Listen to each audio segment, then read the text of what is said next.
Hey, it's John in CrossFit Dynamo. I'm here with Eric Lamblum of Leadership Developed, and we're going to start a multi-part series on leadership and how to grow into becoming a better leader, why that's important to CrossFitters in general.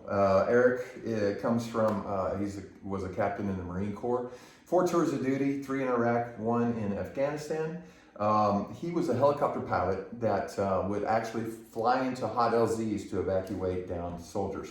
So he has seen a lot more than most of us have ever even thought about. Okay, so he's been through a lot. He's got a lot of great experiences and done a lot as a leader in his field, in and out of the Marine Corps. So I guess the first thing, Eric, that we want to talk about is.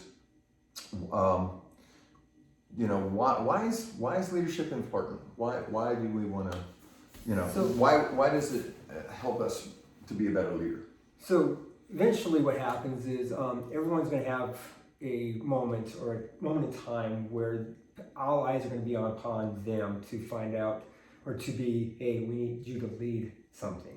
And so it's important that people be prepared and ready for those moments and take advantage of those moments when they are looked at to say, hey, people looking for leadership, can you lead us? Yeah, okay. And it's very important that, the more that you have planned to it in your head, the better you are to jump to the opportunity. Yeah, basically just having an array of skills ready to implement it all, right? Correct. It can lead to what? Missed opportunities, right? For Right. advancement, whether it's in your business or your personal life.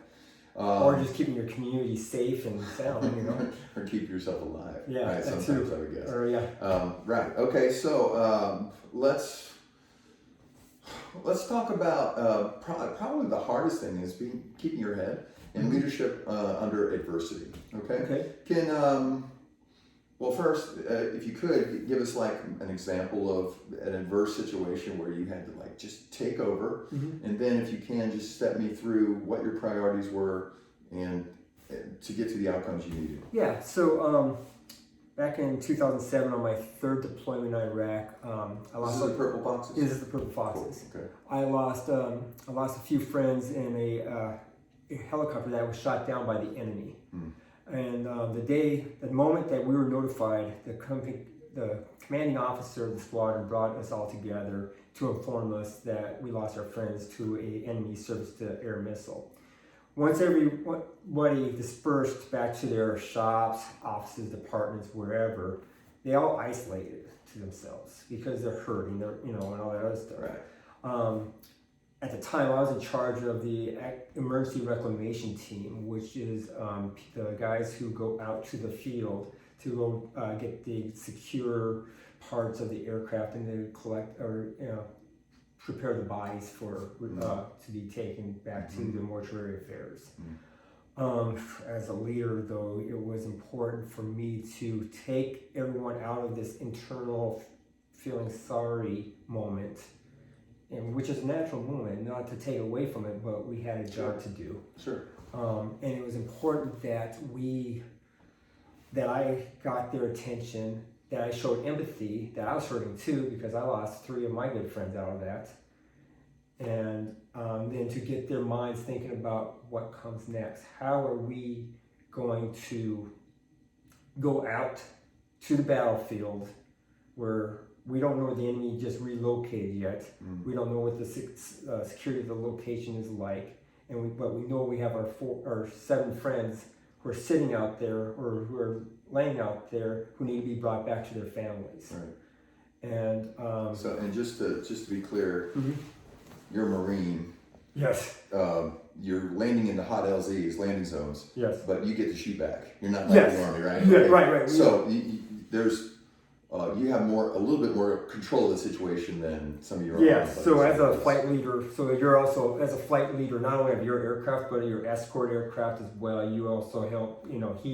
He's the he has guns. You have we have guns, but at the same time, I'm the guy in charge of where all rounds come off the aircraft to impact target areas. Gotcha. And so that becomes another, because there's friendlies. I mean, locals, there's civilians, and you're like, you gotta think, Exactly, you gotta right. think of who's gonna get hurt. That's right, exactly. You don't want any more hurt Okay, people. so the adversity is you're putting yourself, your equipment, and your team in Mhm. bodily in the way of potential bodily harm. Correct. With not a lot of information, Correct. and you've got multiple missions, right? You got to get the bodies back. You've Mhm. also got to get important proprietary information Hmm. back. So you've got multiple things that have to be done to get you and your team back safely. So Correct. can you step me through? And at this point, you're still you're emotionally rocked at the same time. Yes. So your first step back was one, got to get objective. I got to get out of my emotional state, at least for the time being. I'll grieve later, Hmm. right? And then what was the next step after that? The next step was to get the team out of their emotional state, Okay. to get them thinking about what needs to happen, not for them, but for those families. So I gave them an objective. Okay. So Great. creating an objective, which is easy with adversity, because with most adversities, there's a defined antagonist or a Mhm. defined, Yeah, something to rally around. Right, exactly. And that's easy. That's one of the easiest points for most, especially in the military, to rally people around, is find that adverse point. And then, bring them together and create that as the goal to overcome. Sure. And so you use those points, and you see it a lot. You see it a lot in civilian worlds. Even, let's take corporations do the same thing, right? They're going to rally around a solution or a problem they're going to solve, and then they bring everyone together to say, we're going to solve this problem. We're going to solve, pharmacies. We're going to solve COVID, right? Sure. They rally everyone together. We're going to solve this, and then they That's have right. a vision and they have a direction. Mhm. Okay. So that's pretty much the same thing we're doing. We're just now doing it on an amplified scale that has immediate impacts and consequences. Yeah. But as you're heading into the landing zone, you're prioritizing objectives, right? You're always prioritizing. So with this one, so we never launched for this one, but any other casualty evacuation that we'd have to do, you get probably 30% of the information of what's going on that scene. Mhm. Where the location is. How many people are injured, and who needs, if they need immediate, a doctor on board with you. So you pretty much got that information. Then you're going, okay, where's the bad guys? Where's the friendlies? Which way is the wind blowing in from? Which way is the sun? Is the sun out? Right. Is there, how much visibility of clouds and dust?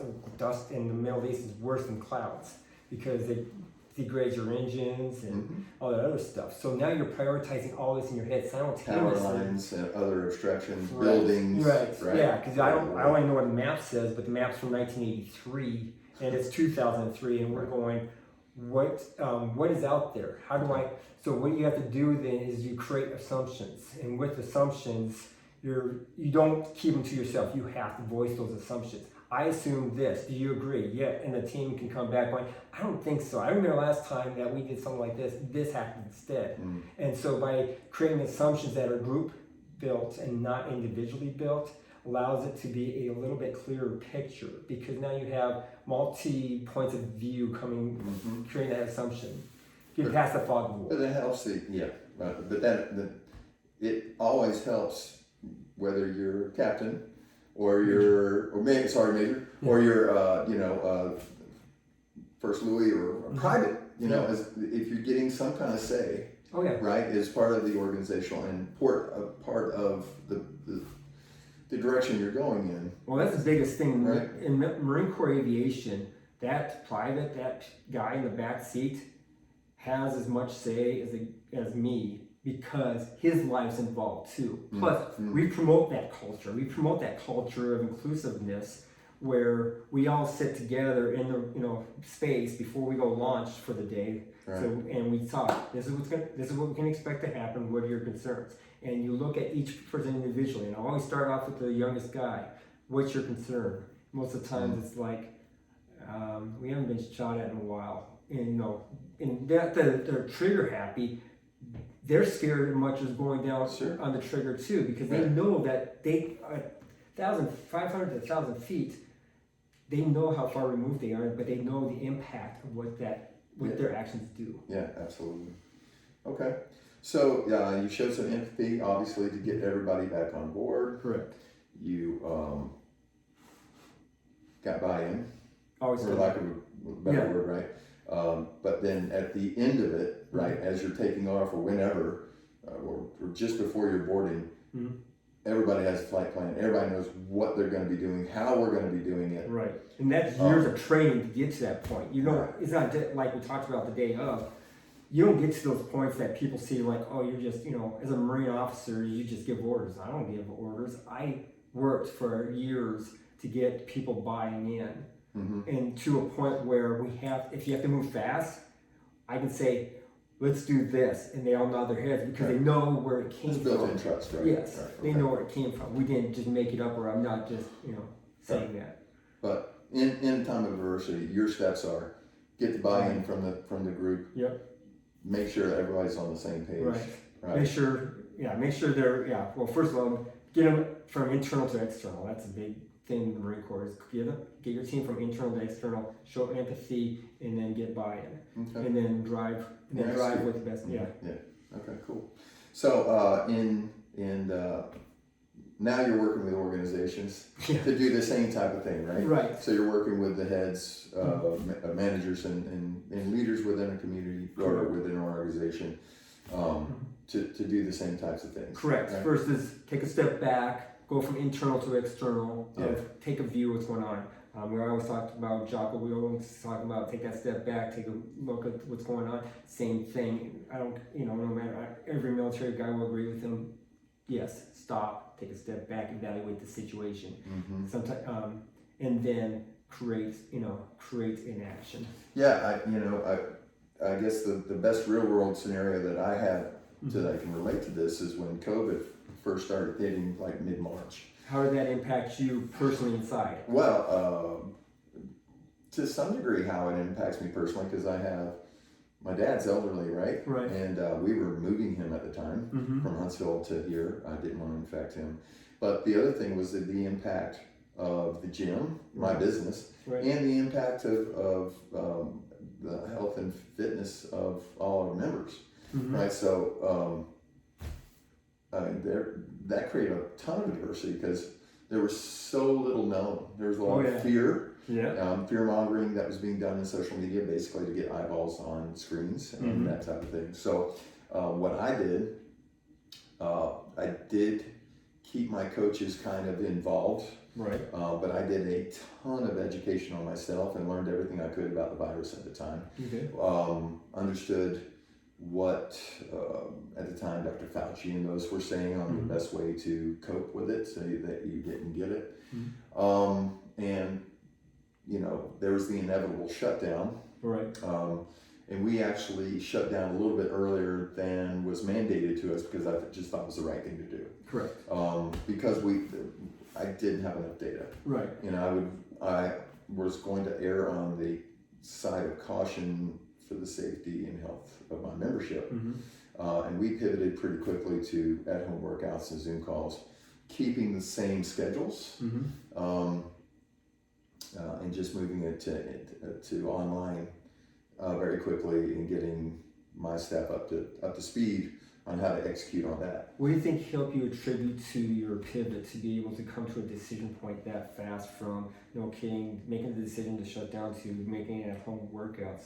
What helped you develop that type of decision-making skills? The simple driving force is that it looked very serious that we were all going to be shut down, and that the health and welfare of my community was paramount. So how do I make that happen? And the way to make that happen is to loan out my equipment so everybody's got something that they can defy gravity with and give them the accountability and support that they need during a time of uncertainty. Okay, so we did that. And then I continued to watch the news every day, trying to drove me crazy. And as I saw that we could start opening again, about a week before that, I laid tape down. I figured out how I could follow all the executive order mandates, of keeping people distant, of making sure that equipment stayed clean, that the floor stayed clean, and that basically everybody was able to stay safe. and it's worked out. We're thousands of check-ins in now since we started. We came back in May 4th, so that's been a half a year. No related cases of COVID within the gym, and I believe that we have grown more resilient because we're more fit than the people that have just kind of hid under a rock and not done anything because of fear that to some degree I feel has been generated by social media and the national news. Yeah. Okay, so because we are adamant of respecting COVID, but understanding that the best way to combat it is through fitness, is through their health, right? So those have been my things. Make sure that everybody that wants to has a chance to remain fit during the crisis. Right. So that's kind of that was my driving force for that. Nice. Yeah, so I guess that was it. So my thing was to take a step back, learn as much as I could, right, about the adversity that was going on, and then execute steps, helping with my staff. They took over a lot of the remote coaching for me. I think I did all the classes the first week, had them kind of sit in, watch how it was done, and then moved into that. Created programming specifically for at-home WODs, right? So not a lot of barbells were available, and then executed and pivoted as we needed to. And as I saw different things happening on the horizon, pivoted to how do I open up as soon as I can, right? Because there was that need to. There was the demand to get us back open as soon as possible. So during this whole, when we got back into the gym to where we're at now. What are some behind the scenes stuff that, as far as like interactions with the coaches, how the coaches were able to have, they had, from my side, they had buy-in. Yeah, we've got our own communication channel rather than Facebook. We use Slack to talk about everything from the next day's workout and how it should be managed to them understanding how to lay out the equipment for the next day, right, and some of the precautions we take so there's not as much congregating around to decrease any kind of spread of the deal. So we have an open channel that basically it's a radio, right? You just put out your message or whatever and you get feedback and this, that, and the other, and we cover for each other, or we bring this, that, or the other up that hasn't been thought of. And we fix it before the community ever sees it. And every day kind of just runs calm on the outside, although the feet are kicking underneath the water. The ducks paddling really hard underneath the water. So so there's a lot of communication on just about everything. And we've got a cap of 12. So a lot of times we hit that and we only have 10 pieces of equipment. So we figure out what we're going to do there too, to make sure that everybody stays safe.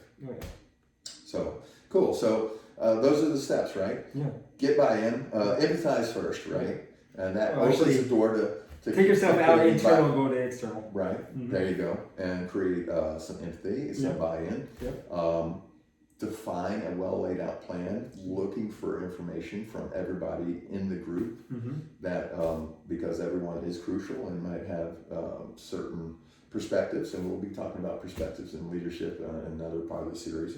But and then execute your ass off and adapt to change as quickly as you see it coming. Right? Never get too comfortable. Right? You can't get comfortable in LZ, can you? No, you can't get comfortable in the gym, can you? Head on swivel. Always. Right. The biggest thing, if you take away from this, and we'll talk in later discussions, called the OODA loop. The OODA loop? Observe, orient, decide, act. I like it. So observe what's going on around you. Orient, how am I in this environment? Decide, because decision's not an action.